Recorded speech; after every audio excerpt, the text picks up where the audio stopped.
السلام علیکم۔ تاریخ، ہسٹری، اتہاس جاننے کے لیے ہمارے چینل کو ضرور سبسکرائب کریں۔ آج کی ویڈیو میں ہم ذکر کریں گے حضرت امیر معاویہ رضی اللہ عنہ کی مبارک زندگی اور ان کی سیرت کے بارے میں۔ دوستو، اگر آپ کو ویڈیو اچھی لگے تو ویڈیو کو لائک اور شیئر ضرور کیجیے۔ ویڈیو کو شروع کرتے ہیں۔ حضرت امیر معاویہ رضی اللہ عنہ ہجرت سے 17 سال پہلے پیدا ہوئے تھے۔ حضرت امیر معاویہ کی ماں ہند بنت عتبہ کی شادی پہلے تو فاقہ بن مغیرہ قریشی سے ہوئی تھی۔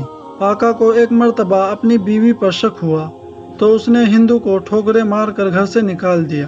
لوگوں کے بیچ اس باتوں کا سلسلہ شروع ہوا اور ہند کے باپ عتبہ نے بیٹی سے پوچھا کہ آخر یہ معاملہ کیا ہے، صاف صاف بتاؤ۔ اگر فاقہ نے تم پر جو الزام لگایا ہے اور وہ سچ ہے تو ہم کسی شخص سے کہہ دیں گے وہ فاقہ کو قتل کر دے گا اور ہم بدنامی سے بچ جائیں گے، لیکن اگر وہ جھوٹا ہے اور بلا وجہ بدنام کرتا ہے تو ہم اس معاملے کو کسی کاہن کی طرف جوڑ دیں گے۔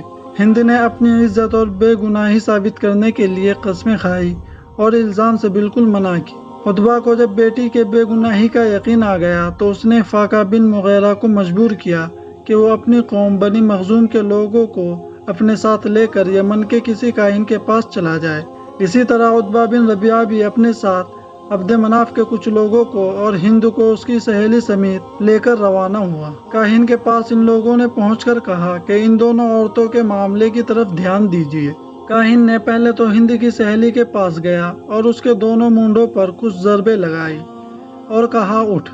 پھر ہند کے پاس آیا اور اس کو بھی مار کر کہا کہ اٹھ، نہ تو تجھ سے کوئی گناہ ہوا ہے اور نہ ہی تو نے کوئی زنا کیا ہے، اور تو ایک بادشاہ کو جنے گی جس کا نام معاویہ ہوگا۔ فاقہ نے یہ سن کر ہند کا ہاتھ پکڑ لیا، مگر ہند نے اس کا ہاتھ جھٹک دیا اور کہا اگر میرے پیٹ سے کوئی بادشاہ ہونے والا ہے تو وہ تیرے نطفے سے نہ ہوگا۔ چنانچہ اس تصدیق کے بعد ہند نے فاقہ سے کوئی تعلق نہ رکھا۔ اس کے بعد ابو سفیان نے ہند سے شادی کر لی اور حضرت امیر معاویہ پیدا ہوئے۔ حضرت معاویہ کی پیدائش کے وقت ابو سفیان کی عمر 40 سال سے کچھ زیادہ تھی۔ حضرت امیر معاویہ میں بچپن میں ایسی علامات پائی جاتی تھی جس سے لوگ ان کو قصرائے عرب کہتے تھے۔ ان کی سوچ اور ان کی عقل مندی خاص طور پر بہت زیادہ مشہور تھی۔ حضور صلی اللہ علیہ وسلم نے امیر معاویہ کو دیکھ کر فرمایا کہ یہ عرب کے قصرا ہیں۔ جس روز معاویہ تم میں سے اٹھ جائیں گے تو تم دیکھو گے کہ بہت سے سر جسموں سے جدا کیے جائیں گے۔ حضرت امیر معاویہ بہت پڑھے لکھے آدمی تھے۔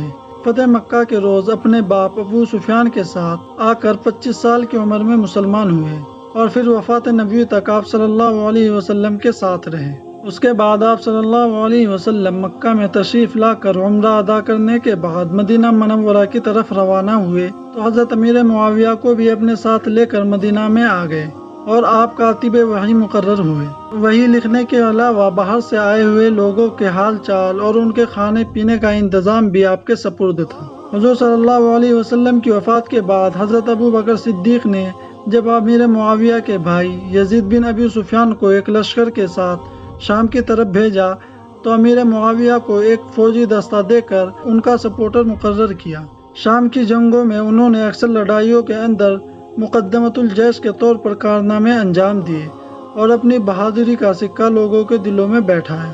طاعون امواس میں جب حضرت ابو عبیدہ اور یزید ابن ابی سفیان وغیرہ صحابی کا انتقال ہوا تو فاروق اعظم نے ان کو ان کے بھائی یزید کی ولایت دمشق کا ولی مقرر فرمایا۔ اردن کا علاقہ اور دوسرے ضلع بھی ان کی حکومت میں شامل رہے۔ فاروق اعظم رضی اللہ عنہ جب بیت المقدس تشریف لے گئے تو حضرت امیر معاویہ نے ان کا استقبال کیا اور فاروق اعظم رضی اللہ عنہ کے ساتھ رہے۔ حضرت عمر فاروق نے امیر معاویہ پر اعتراض کیا کہ تم نے شان و شوکت اختیار کی ہے اور سنا ہے کہ تم نے دربان بھی مقرر کیے ہیں۔ حضرت امیر معاویہ نے جواب دیا کہ ملک شام کی سرحدوں پر قیصر کی فوجوں کا اجتماع اور حملہ آوری کا ہمیشہ خطرہ رہتا ہے۔ اسی کے ساتھ قیصر کے جاسوس ملک شام میں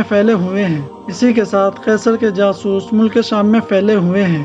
قیصر اور عیسائیوں میں رعب رکھنے کے لیے ظاہری شان و شوکت اور قیصر کے جاسوسوں سے محفوظ رہنے کے لیے دربانوں کو ضروری سمجھتا ہوں۔ فاروق اعظم نے اس جواب کو معقول سمجھ کر پھر کوئی اعتراض نہیں فرمایا۔ فاروق اعظم کے بعد جب حضرت عثمان غنی رضی اللہ عنہ خلیفہ ہوئے تو انہوں نے امیر معاویہ کو تمام ملک شام اور اس کے آس پاس کے علاقوں کا حاکم بنا دیا۔ حضرت امیر معاویہ نے تمام ملک شام پر قابض ہو کر اس ملک میں حکومت اسلامیہ کو کافی مضبوط اور مستحکم کیا، اور ہمیشہ قیصر روم کو اپنی طرف سے خوف اور رعب میں رکھ کر اس بات کا موقع نہیں دیا کہ عیسائی لوگ اسلامی ملک پر حملہ آوری کی ہمت کر سکیں۔ سن 41 ہجری میں حضرت امیر معاویہ اور حضرت حسن رضی اللہ عنہ کے درمیان اتحاد اور مصالحت ہوئی، اور تمام عالم اسلامی نے امیر معاویہ کے ہاتھ پر بیعت کر کے ان کو خلیفہ وقت تسلیم کیا۔ اس وقت یعنی 41 ہجری تک امیر معاویہ 20 سال سے ملک شام کے حاکم چلے آتے تھے۔ اس کے بعد وہ تمام عالم اسلام کے خلیفہ اور شہنشاہ ہو کر 20 سال تک اور زندہ رہے۔ دوستو، آج کے لیے اتنا ہی۔ اگر آپ کو ویڈیو اچھی لگے تو ویڈیو کو لائک اور شیئر ضرور کیجیے، اور مزید اسلامی تاریخ اور اتہاس جاننے کے لیے ہمارے چینل کو ضرور سبسکرائب